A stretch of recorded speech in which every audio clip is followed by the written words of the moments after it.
So next we're going to have our final segment, which is a reflections piece by Michael Hawron, who's been listening in and been around all day today.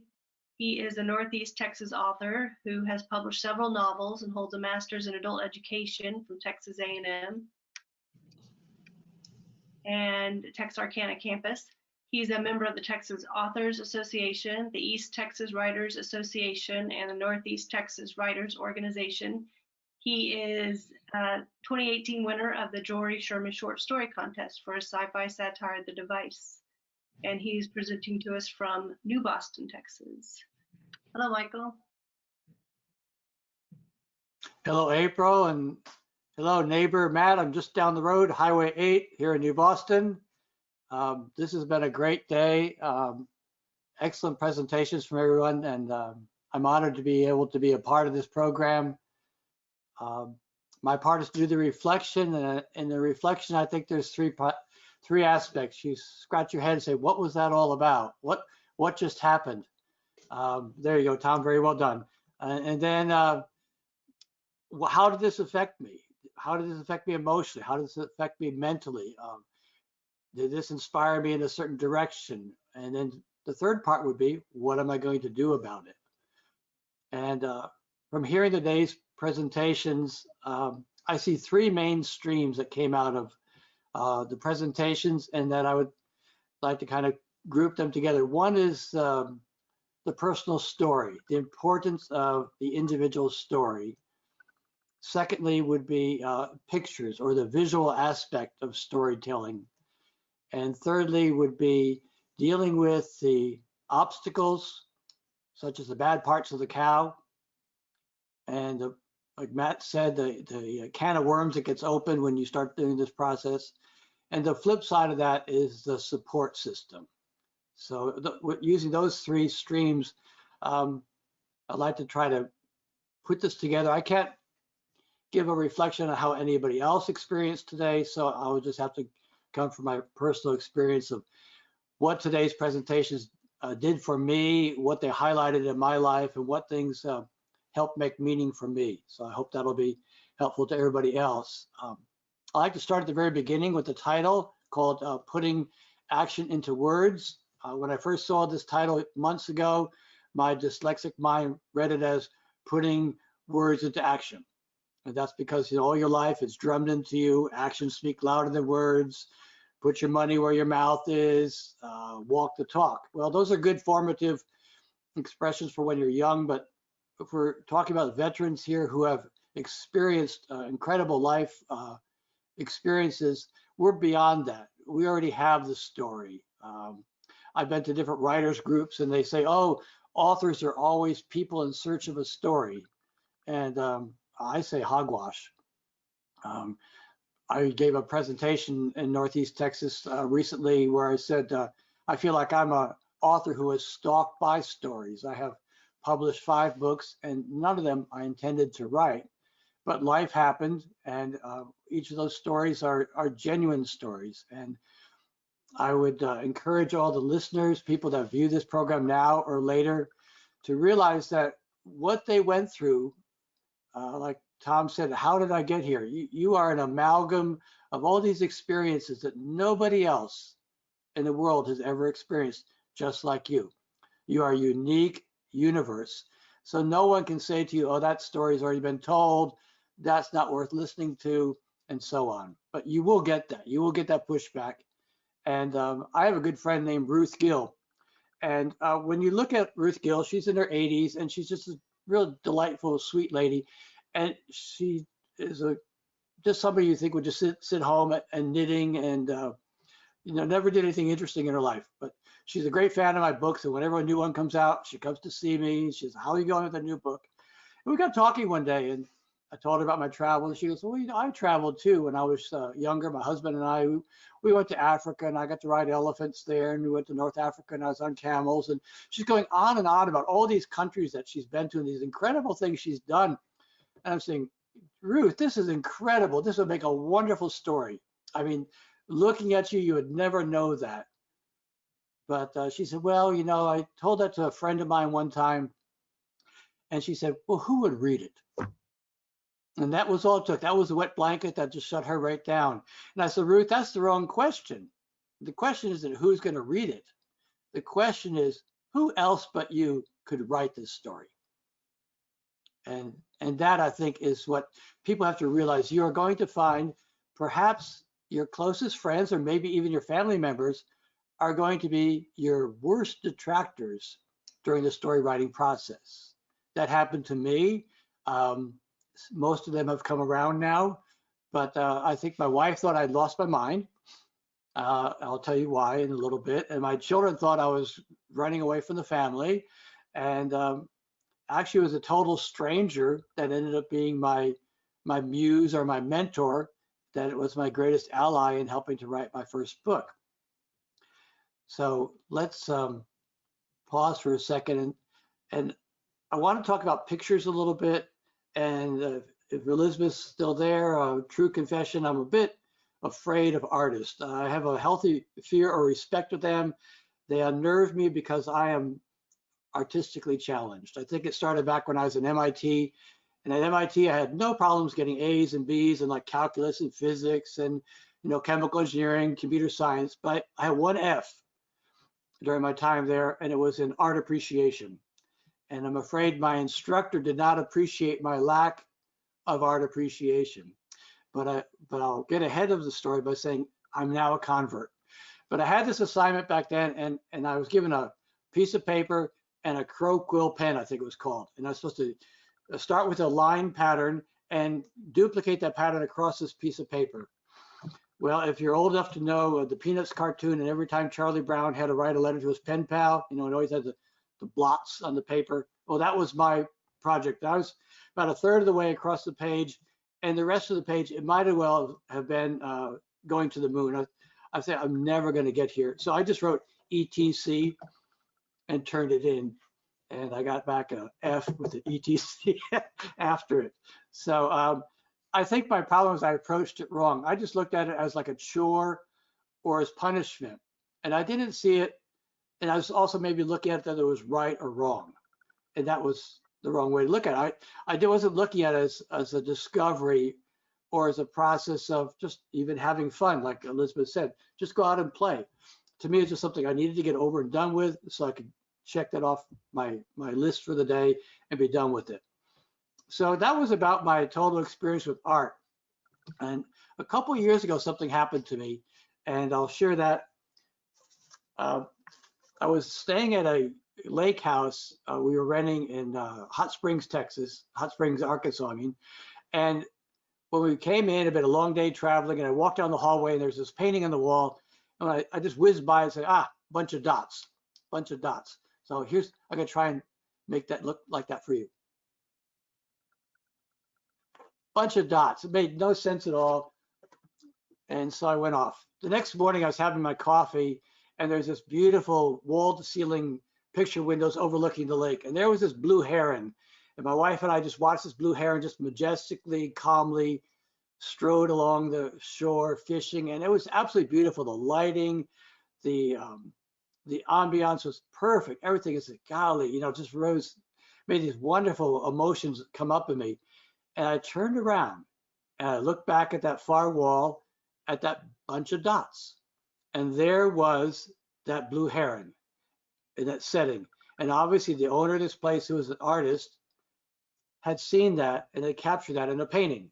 And so I took a picture of it, and I hope it comes out that you can see that now. So there it is. You can see that was a very good rendition of it, but this was a large picture, about 2 feet by 3 feet on the wall. And it made me reflect. I said, well, I'm never going to be an artist. I've given up that aspiration, but I'm a writer. I love writing, and that's my art form. And I thought, well, Tom was saying this earlier on about how you go through steps. If you look at writing the same way, you can say, well, writing is just a bunch of dots. If you get close enough to the writing, it's a bunch of dots. Well, those dots actually form letters. Those letters form words. Those words form sentences, and then sentences link their way to paragraphs. Paragraphs give way to pages and chapters and sections. Then eventually you have a book, and when you step back, you can say, wow, that's what that all meant. But when you're immersed in it, it doesn't maybe make sense. you can have a bad day where you have this self-doubt and you say, golly, this is just a bunch of words. I'm full of hot air. There's no way that what I'm writing is going to be of any use to anybody else. And that's when you have to realize that you're right up against it and you don't see the big picture. You're just seeing the, the dots. Now, so that's the, today there's, Tom had excellent examples about pictures. Matt's presentation was full of pictures. And I would also say you don't always have to have picture. You might have a mental picture. And what helped me when I first started, when I was finally convinced to write my first book, is I had a mental picture. I lived in a place in Hong Kong in this remote valley, and I loved it. And we had a front patio that overlooked this valley with a waterfall. And I loved writing. I edited there. I worked on compilations there. And now 30 years later, I'm corresponding with this lady who lives in that exact same place. And we're sharing stories about what it was like raising our young children there. And we have totally different backgrounds. Her religions are different. Our dietary habits are different. Our political views are different. Our lifestyles, our financial plan are totally different. But we both shared one thing. We both had a real passion for this one unique little valley where we raised our children. And so I said, well, Jenny, I don't know if I can write a book, but what I can do is I can visualize that I'm sitting on that front patio at the table with you there, having a cup of tea or a cup of coffee, and just talking to you about what happened in my life, what was the things that I remember most that touched my heart the most, and you could tell me back to me what you thought. And that's how it actually started. She would give me an idea and a prompt, something that had happened and that we had shared a similar experience. I wrote a chapter and an email to her, and she would respond back to it. And that's how my first book came about, which ended up being called Entertaining Detours. And that path there is one of the paths that I walked on Lantau Island. And I used to do a lot of that walking, looking at detours. And one time I came face to face with a wild boar as I was crawling through the bush. And another time we had a Chinese army patrol come up to my door with their machine guns and rifles. And I asked what was wrong. And they said, well, we're lost. We're on war games. And can you direct us to the right place? And so I had all these weird experiences. But this lady became my support system, and she helped me through that process. Now, was there obstacles? Yes. My daughter, who suffered from PTSD for a lot of her life, and it was really an unresolved issue. She really came alive when we started writing this book. And she got involved with me, and she said, Dad, do you remember this thing that happened years ago? And I said, no. And so she would tell me about it, get me prompted on it. We'd get warmed up in the subject, and we just had a great time writing, collaborating on this together. And we just had fun. We tried to make each story as humorous as we could. The story of the time I was attacked by a troop of baboons, for example. And so we were working along on this, and in the meantime, we were communicating with this lady, Jenny, in Hong Kong, and emailing back and forth. And one day out of the blue, my daughter calls me up on the phone, and she says, Dad, I'm reading your manuscript. It's brilliant. I love it. I'm never going to get around to writing a book, but promise me you're going to write this book, and you're going to finish this book. And I said, yeah. I thought nothing of it at the time, because she was just trying to encourage me, to keep going, because she knew it wasn't easy. I said, yeah, I promise you, I'll write this book, and I promise you I'll finish it. Well, little did I know that a week later she would be dead. And now it was not just a hollow promise, but I needed to do this to, in her memory. So I decided, okay, this project is now going to be something I dedicate to her memory. And I had to get back to the lady Jenny, because we had planned to come visit her. My daughter Susie and my son James and I were going to go visit her that next summer. And she was looking forward to meeting us. She had 2 children of her own that were about the same age as my 2 oldest children. And so now I had to write Jenny, who I've never met and had never met, an email saying, well, my daughter's dead and she can't come. But her surviving son, my oldest grandson, when we asked him how he wanted to handle this situation with his mom passing, he said, well, you know, Grandpa, Mom always said the happiest time in her life was when she was a little girl and she lived in that valley there with you. And so I wrote back to Jenny. I said, well, Jenny, my grandson says that it would give him closure if he could bring his mom's remains there, and we could, you know, bury her ashes there on that hillside overlooking that valley where she grew up. And I thought, well, this lady, she may just think, you know, I'm going over the edge. I've asked too much. But her response was, definitely, I will arrange all of this for you. I'd be honored to have her there. And she began writing this beautiful poem that she made in tribute to my daughter, as if it was her own daughter, yet she'd never met her except through these emails. So I tell you that story because I hadn't planned on writing a book. I hadn't planned on meeting this lady, but life happened. And I imagined for all of the people who have a great story to tell, they need someone like this, someone who believes in them or who can say, I relate to what you're saying. Now, one of my best beta readers wasn't trained as an editor, wasn't even a family member or a close friend. She was a technician at the post office.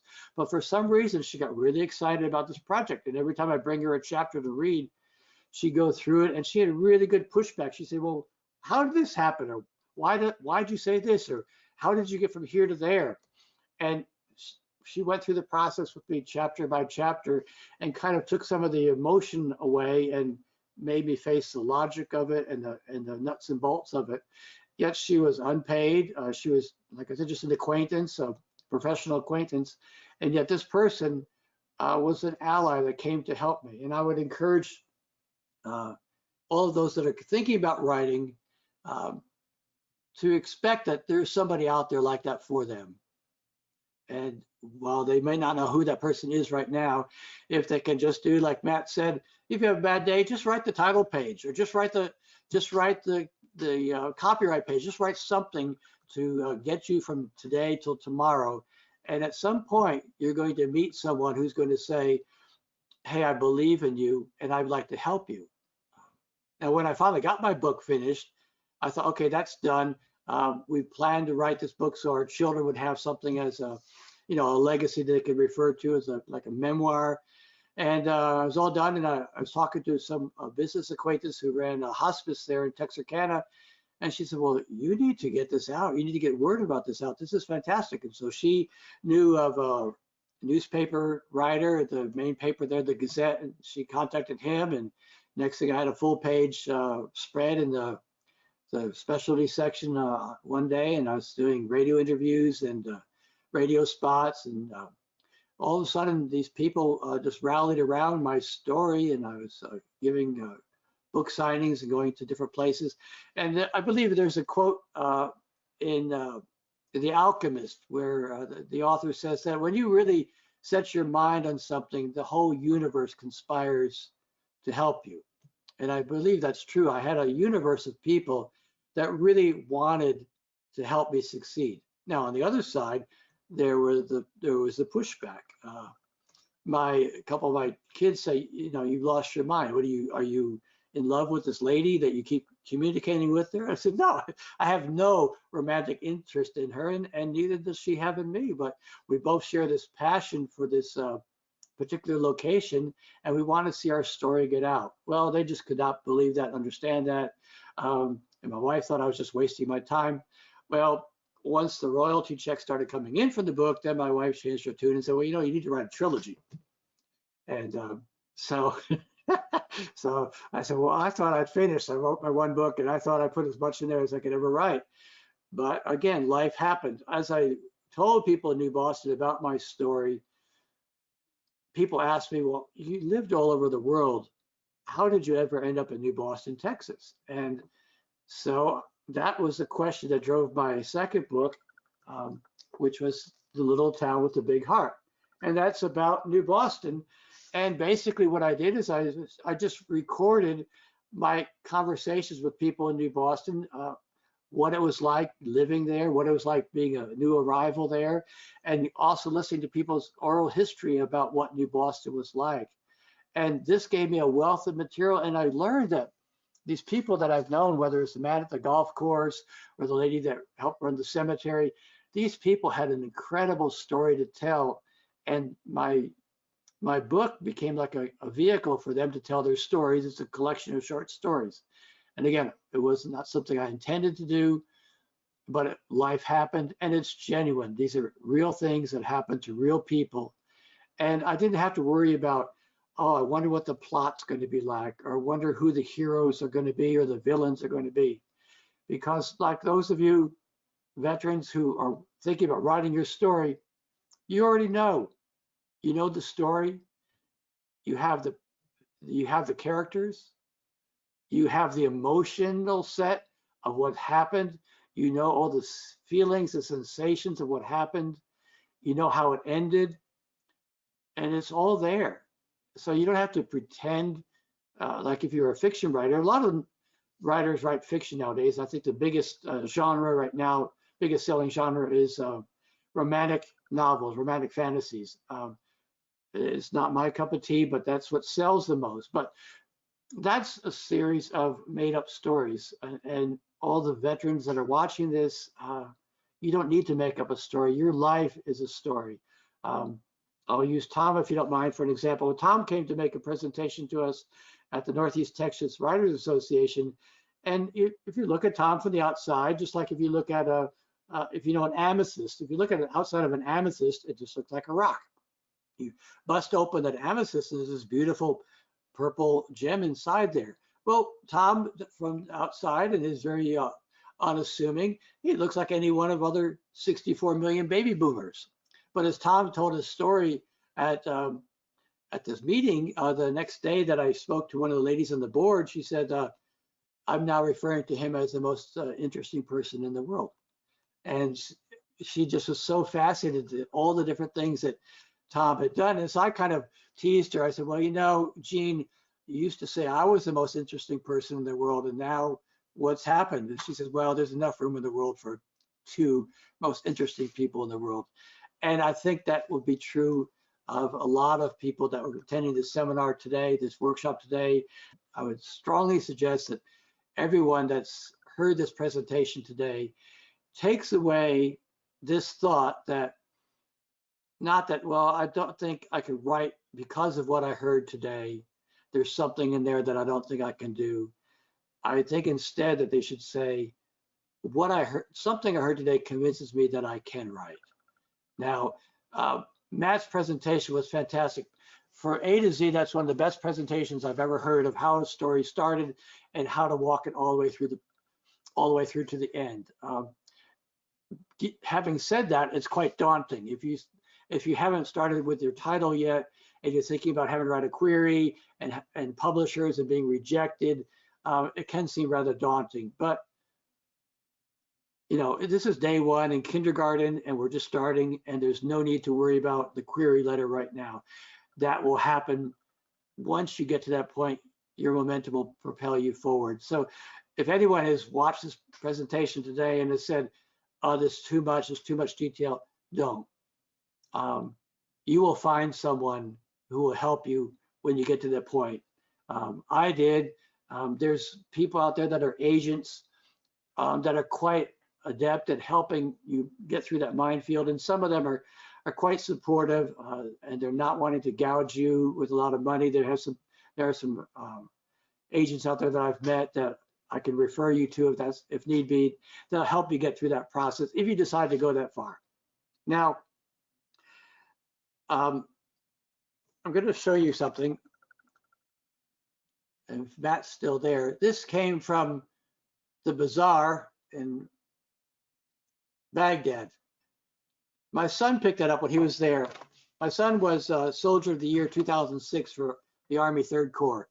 And his general wanted him to go on recruiting tour. And he said, no, I want to go to active duty. So he was on his year in Iraq, he was on convoy security duty, which had my wife and I up every night praying that he come back safely. Well, one day less than a year later, he came back. And all his bones were in place and he looked perfectly fine. And so we're like, hallelujah, he's okay. But he wasn't. He had recently married before he went overseas. When he came back, his marriage lasted just a short time.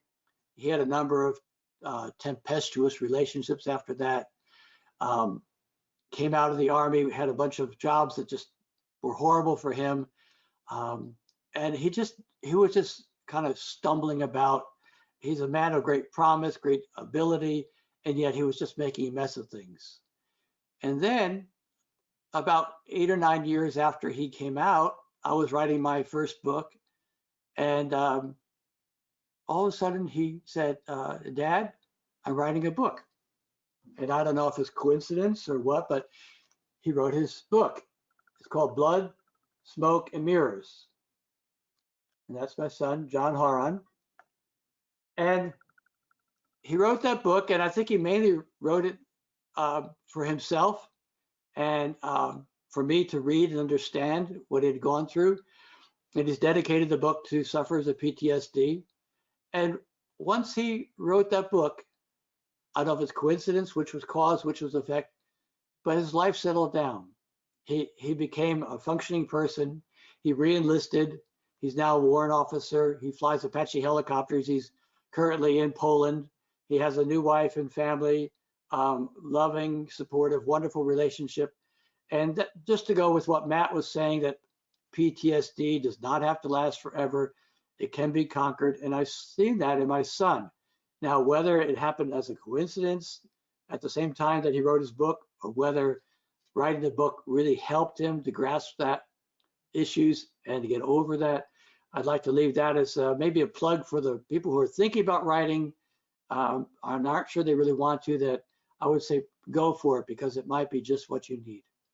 And I thank you for letting me talk to you. I feel very unworthy to be speaking in the presence of all you veterans, but I'm thankful for this opportunity, and I wish you all the very best. Thank you. Thank you, Michael.